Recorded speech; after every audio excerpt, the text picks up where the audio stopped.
Intermediate microeconomic theory, what we did last time is we're talking about production, right? We're now in the long run. In the long run, you get to adjust all inputs. You get to adjust labor and capital, so no more fixed inputs. So since you can now choose between capital and labor, you can decide for a given amount of money how much capital and labor you should use. So the first concept we came up with was this isocost line, which was a line that lives in capital and labor space, was a straight line that tells me all the combinations of labor and capital that cost the same amount. So on an isocost line, each point is worth, let's say, $100, and each combination of capital and labor on that line costs $100. So you can draw isocost lines for different amounts of money, different total costs, and the slope of the isocost line depends on the ratio of wage to the rental rate of capital. Very similar to a budget constraint. Then we talked about cost minimization. Cost minimization essentially said if you're on a given isoquant, if you have a given amount of output, let's say you want to produce $100. We don't know yet why you would want to produce 100 units. I'll tell you that today. But let's say you've decided you want to produce 100 units. What's the least cost way to produce those 100 units is you simply pick your isoquant and you get on the lowest possible isocost line you can get onto, and that bundle of inputs, labor and capital, where the isoquant is, in our case it was tangent last time to the isocost line, that's the least cost combination of labor and capital to produce those 100 units. If you have a Cobb-Douglas production function and you have that nice tangency, at that point the marginal rate of technical substitution is exactly equal to the slope of the isocost curve, meaning the ratio of marginal products is equal to the ratio of the input prices, or in another way we could say it is, if you spend $1 more on labor, you would get the same additional output as if you spent $1 more on capital. So that was the cost minimizing combination of inputs. Now what's still not quite making sense in our heads yet is how did Max come up with the 100 units? And I will tell you today how that works, I hope, unless I talk too much and then it'll be the beginning of next time.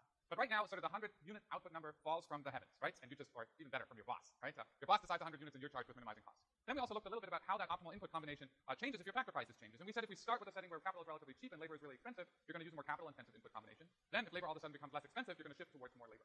So this tied in nicely to this example that I actually used in the very beginning of this class, where I used this example of, how do you tear down buildings in Las Vegas versus Hong Kong, for example. In Las Vegas, where labor is really expensive, you use a lot of capital in the form of dynamite. In Hong Kong, where labor used to be cheap, you used to use more labor, less capital. So depending on the relative prices of inputs, that really determines what mix of inputs you're going to use, which intuitively, to me at least, makes a whole bunch of sense. All right? So what I want to talk about now is not the change of input prices, but I want to talk about something called the expansion of production. Right? We're not going to talk about the rationale behind economic growth. Economic growth is a topic we talk about in macro, and I am deeply internally conflicted about economic growth, how we measure it, and what the optimal growth path should be, but that's a discussion I don't have time for here. If I ever have to teach 107 again, I'll talk about it again, but that's not what we're talking about here. What I want to talk about here in terms of expansion of production, let's say you're a startup, right? There's all kinds of startups. For those of you who are bored, go to the Kickstarter website and start browsing. It's my favorite startup websites where people invent gadgets and then you can fund them. So for example, there's these people, I lose my keys all the time. So there was this Kickstarter thing called Tile, right? Where you put a little tile on your keychain. This is not advertising, but the thing via Bluetooth connects to your phone and it tells you exactly where your keys are. You can make them beep. It also records the last time it saw the tile, so it's a really cool new product. And they had no idea how many they were going to sell initially. So let's say the initial orders were 100,000 of these things. And now all of a sudden Max advertised the product in his class and everybody here looks at the price and says, no way, I'm going to buy one, but once I have a job, I might. But the notion here is sort of people see me use this and they're like, oh, this is really cool. Where'd you get it? And all of a sudden demand for the product goes up. So let's say you're a firm, you're facing increasing demand for your product and you want to expand production. So let's think about how you would do that in the short run. How would you do that in the short run? Can you add labor? More labor? Yeah, right? Can you add more capital? No, right? So in the short run, the only thing you can do is add more labor and throw that at your fixed amount of capital. In the long run, this is pretty cool, right? If Starbucks all of a sudden decides it wants to, expand production because there are more and more Berkeley students and fewer classrooms, what you want is you want to increase both capital and labor. They want to figure out what's the optimal combination of capital and labor that we should be using at higher levels of output. So the way you do this is pick a starting level of output, right? So we have again capital on the left-hand side here, labor on the right axis. So let's pick a nice, beautiful blue is my favorite color. So let's have this be the 100 unit of output isoquant right here, and I'm just going to make up the optimal isocost line. We could think of one where labor and capital cost roughly the same amount here. So this thing has slope -1. Now let's try that again, a little bit further in. That's better. Okay, so tangency is roughly here. So given this isocost curve and this isoquant right here, the optimal combination of labor and capital is simply, you just draw straight down here, 5 units of labor and roughly 5.5 units of capital. So that's where you are to begin with. Now your boss walks in and says, Max, we need to produce, instead of 100 tiles, we need to produce 200 tiles. So the first question you ask, boss, in the short run or in the long run? This is usually not phrased that way. It's usually phrased, how much time do I have, right? But it's the same question. Your boss says, let's think long run. So what you're going to do is you're going to look at your isoquant for Q equals 200, right? These are all the combinations of capital and labor that produce 200 units of output. Now, what's the optimal combination of capital and labor to use there? Well, you're going to use the isocost curve that has the same slope as the original one. Wage and rental rate of capital stay the same. That's tangent to this new isoquant, right? The 200 unit isoquant. So I'm like a budget constraint shifting out my isocost curve parallel. Whoops. That's not so terrible. Right? This here is isocost 2. And this here now is my new optimal combination of labor and capital. Right, so in the long run, I now use more capital, more labor, because I get to adjust both than I did before, and I'm producing twice the output as before. So your boss walks in and says, good job, Max, your Berkeley education really worthwhile. You apparently picked up some amazing Photoshop skills, too. But let's plan a little bit conservatively, and let's think about what the optimal labor-capital combination is for a scenario where we only sell 150 units. You say, no trouble, boss. I can do that. So you figure out, and I'm just drawing these arbitrarily beautiful isoquants. So this is the Q equals 150 isoquant, and the corresponding isocost line. Again, I'm just shifting my original isocost line out parallel. because I have that fancy German ruler. And now this here is my optimal labor and capital combination. So you see I did this for 3 units of output, 100, 150, and 200 units of output. And for each unit of output, given prices, right, given a wage, and given the rental rate of capital, I can figure out what the optimal input combination is. Now this is beautiful, right? This gives me a lot of information. I can't just do this for 100, 150, and 200. I can do this for 151.96 if I want to. I can do this for any possible quantity my boss throws at you. And what I've got here is these red dots right here show me for any given level of output, what's the optimal input combination given current input prices. So if I did this for all possible levels of output, remember there's an isoquant through every point, and I connected all the optimal input combinations for all different possible levels of output, I get something called the expansion path. Sounds rather doom and gloom, but it's a good path, right? So the expansion path, what I've drawn here is it goes through these 3 optimal points, and all the other points on this green line here, that's just the set of tangencies of all the possible isoquants and the lowest cost isocost curves that are tangent to those individual isoquants, right? So if I drew another isoquant right here, let's say my 75 unit one, I knew its tangent exactly on the expansion path, right? So the expansion path is defined by the set of tangencies of each isoquant and the lowest cost isocost curve you can get on and still produce that level of production. So the expansion path is a pretty cool thing. Why is it a pretty cool thing? Well, it's drawn in my second favorite color, green, but that's not why it's so cool. The expansion path contains a tremendous amount of information. So what do I know about the expansion path? Well, the expansion path tells me for each level of output, if I want to produce 150 units, what's the optimal combination of labor and capital. What else do I know? I know wage, and I know the rental rate of capital. So if I know a point on the expansion path right here, I know the cost of production, right? I could either read it right off my isocost curve, if it says $200 here, that's the cost of production, or you could simply take labor, the optimal amount of labor on the expansion path right here, multiply times wage, and add to it rental rate of capital times the amount of capital you use.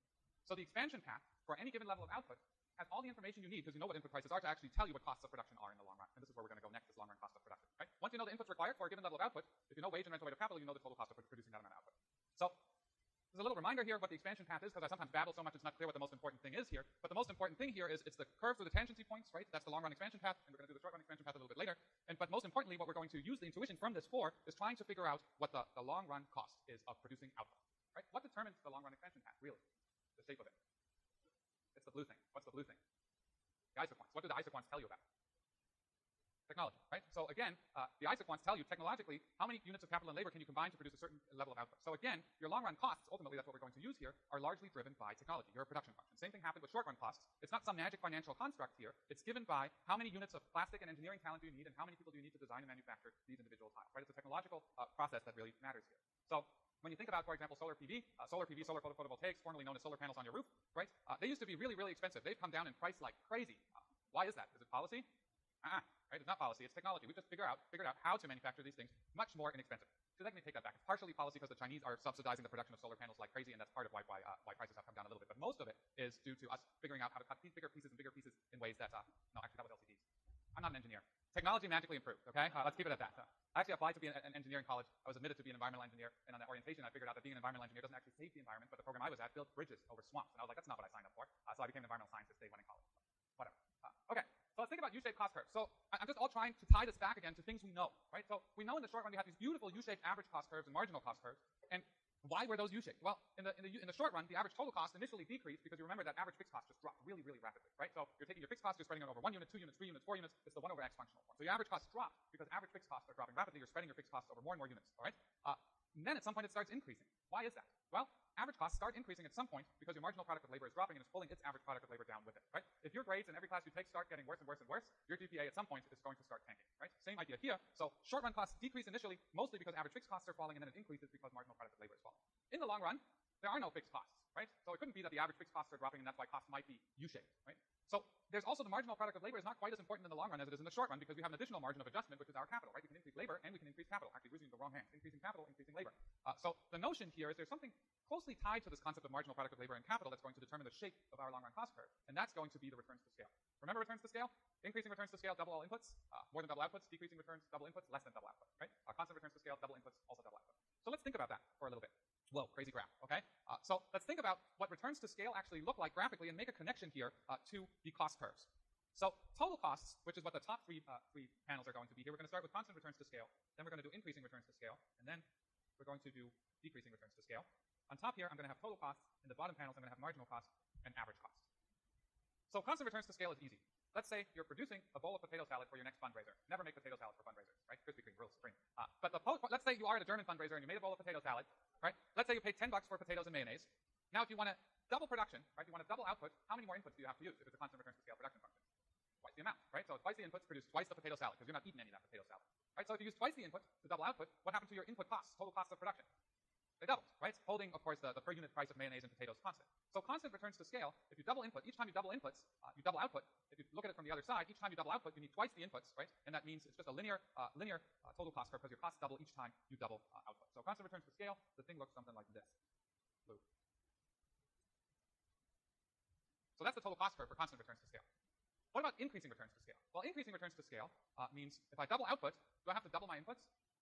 No, right? This is a happy production function, right? If I want to double outputs, I don't have to double my inputs. I can less than double my inputs in order to double outputs. Because the definition of increasing returns to scale is you double your inputs, you more than double your outputs. So if you just want to double output, you have to less than double your inputs. So if you want to double your output, you less than double the cost of your inputs. What this means for your total cost curve, and I'm just drawing an arbitrary shape here, but it looks something like this.